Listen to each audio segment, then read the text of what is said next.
The atmosphere is primed to deliver severe weather over the next 48 hours across portions of the upper Midwest and the Ohio Valley, and Kentucky may get in on some of that action. Hey there, friends. I am meteorologist Shane Smith. It is Monday, March 9th, 2026. We're about to go into Tuesday the 10th. And yeah, I am not a fan of what I'm seeing up here. This is a future forecast model, and the SPC outlook for Wednesday showing the entire state of Kentucky under a slight risk of severe weather, 2 out of 5 on the severe weather scale, and those are some nasty looking supercells potentially showing up on the future radar. So let's talk about what's going on out there right now. We are at 10 o'clock at night, 10:15 or just a little past it, and it is 60 degrees right now here in Laurel County. Tell me it is spring without telling me it is spring.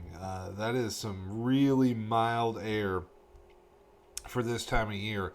And you can see we do have thunderstorms popping off to the south. Now, this cold front is going to stall out a little bit. We're actually going to see a warm front lift north tomorrow. And that warm front may be the first instigator of potential severe weather here in the bluegrass tomorrow. But there's a better chance as we get a pretty strong cold front diving in from the northwest on Wednesday. So 48-hour kind of severe weather threat. So let's break it down day by day. Let's start off with tomorrow's severe weather threat. Mainly up along the Ohio River. Cincinnati, Louisville, Evansville, and Paducah all under a 1 out of 5 risk. That's a marginal risk of severe weather tomorrow, and that's mainly going to be late in the day as that warm front does lift north. But you can see up in the greater Chicago, Springfield area, Columbia, Missouri, they have an enhanced risk, a 3 out of 5, and that's not the only spot under an enhanced risk tomorrow. We can zoom the map out a little bit. You can see they've got that enhanced risk down into portions of Texas. That also has a little bit of an enhanced tornado risk with it. So we're going to have to keep a close eye out. If you know any folks in that light brown or that brighter yellow area on the map, just give them the heads up. Tomorrow may be a day they need to stay weather aware. Now, let's go into Wednesday. This is when I think Kentucky has the best chance of severe weather. This is going to be a 2 out of 5 as of right now, a slight risk on the severe weather scale, although it would not surprise me that potentially day of the event that maybe gets bumped up to an enhanced risk. We'll have to see. So what's the difference in all the risks? Marginal, which is what we have tomorrow along the Ohio River. Isolated severe storms. It's a limited threat, mainly some gusty winds and small hail. Excuse me, I'm still getting over that ear infection. We go into the level 2, the slight risk. Isolated to scattered severe thunderstorms, a few tornadoes, large hail, wind damage possible. That's what we're facing on Wednesday for the entire state. The enhanced risk, which is going to be off to our west tomorrow, but I am watching for the potential of that on Wednesday as the Storm Prediction Center upgrades that, is the enhanced risk.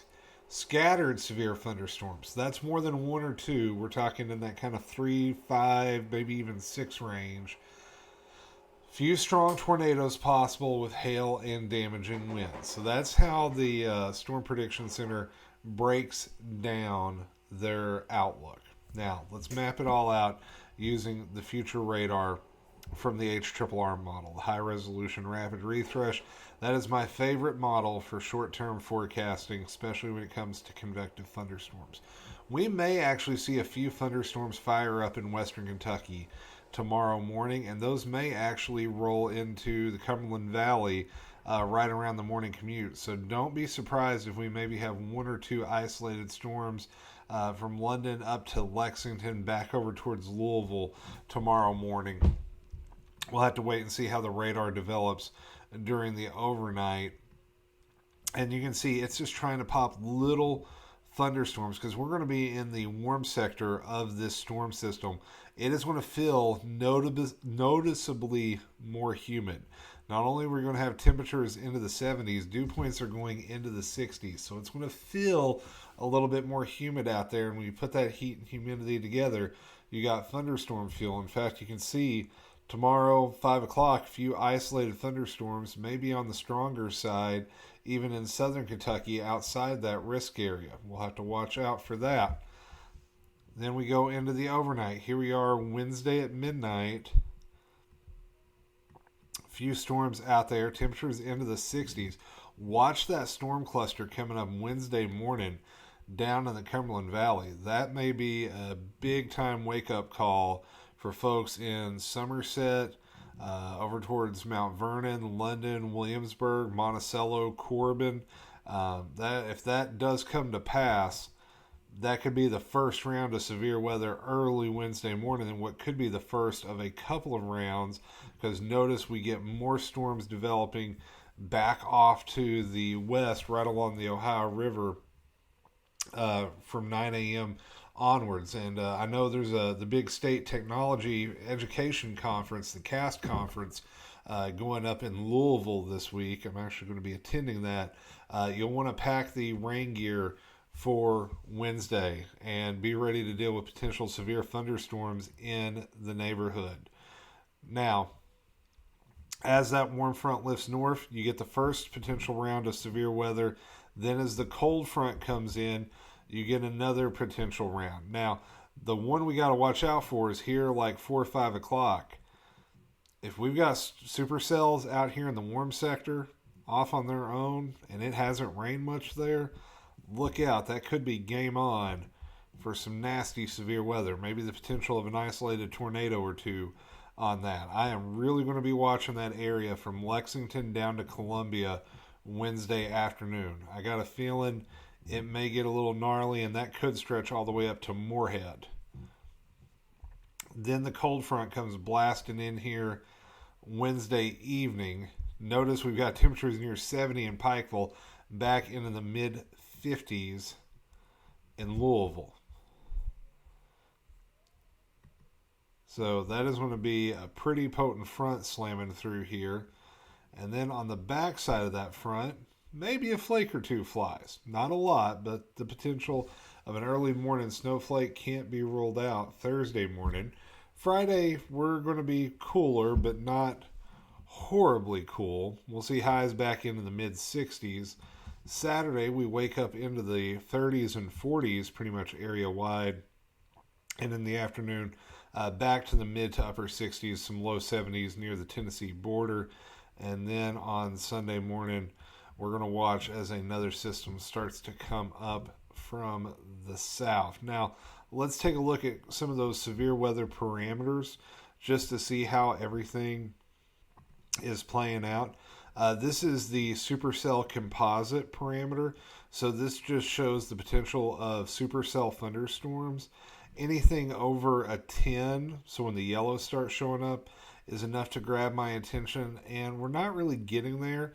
So that is some good news, at least in the sense of not having to deal with too many strong isolated supercells. That would be your big potential tornado causers if we get any. The significant tornado parameter low in our neck of the woods, but notice nearby into portions of Indiana and Illinois and back into Arkansas. Anytime you get over a 2, that's enough for a significant tornado.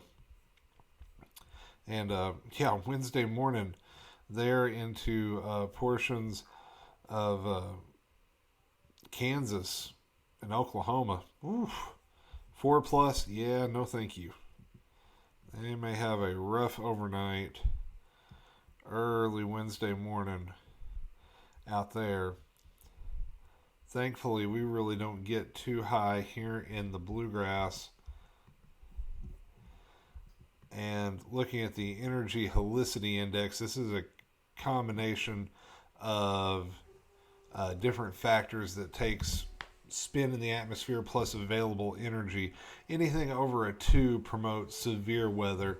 So we are at least going to see the potential of some severe weather Tuesday and Wednesday just from that wind energy and that amount of spin in the atmosphere. So something to keep in mind. Do I think it's going to be a major severe weather outbreak here in the bluegrass? Probably not, but definitely enough to warrant making sure we are staying weather aware. Isolated tornado threat tomorrow, especially along the Ohio River. I think the bigger threat on Wednesday is going to be straight line winds for Kentucky. 60, 70 mile per hour gusts as that cold front comes in. Also, could get some large hail along the warm front Wednesday morning for any supercells that go up. We're down into the 40s Thursday for highs, 50s on Friday, back to the 60s and 70s this weekend. But then we go into Monday, and I didn't pull this up on the Euro because it kind of cut off there. 30s and maybe the potential of some winter weather. Yeah, it's not out of the realm of possibility. Might as well talk about it while we're here. I'll switch over to the good old GFS model, see what it's saying. Let me pop that back up real quick. Going into a little overtime since we're going long anyway. Yeah, that is the potential of snow Monday morning into Tuesday. Do I think it's going to happen? Possibly. Will it stick? Going to be hard, but not out of the realm of possibility. We'll just have to wait and see. But yeah, that's in the cards. Potential of some winter weather early next week. Just what we need, right? Severe weather to snow. Okay, so that's going to do it for tonight. Here's the game plan for tomorrow, folks. I'm going to be on the road. I will try to update as possible. Please have multiple ways of getting severe weather information tomorrow and especially on Wednesday. And like I said, I'll be at that conference on Wednesday, so I will try to post some updates if needed and warranted. But just know I'm going to be a little tied up, so be sure to have another source of weather information you depend on. There's a ton of great meteorologists across the state of Kentucky, and I got a feeling some of the big boys are going to be doing some live streaming for this on Tuesday and Wednesday as well. So you guys know who Ryan Hall's mentor was. All right. So that's going to do it for me tonight. I'll try to have updates as possible and just have multiple ways to get warnings over the next 48 hours in case anything pops up. So take care. Stay weather aware. I'm meteorologist Shane Smith, and I'll catch you in the next one.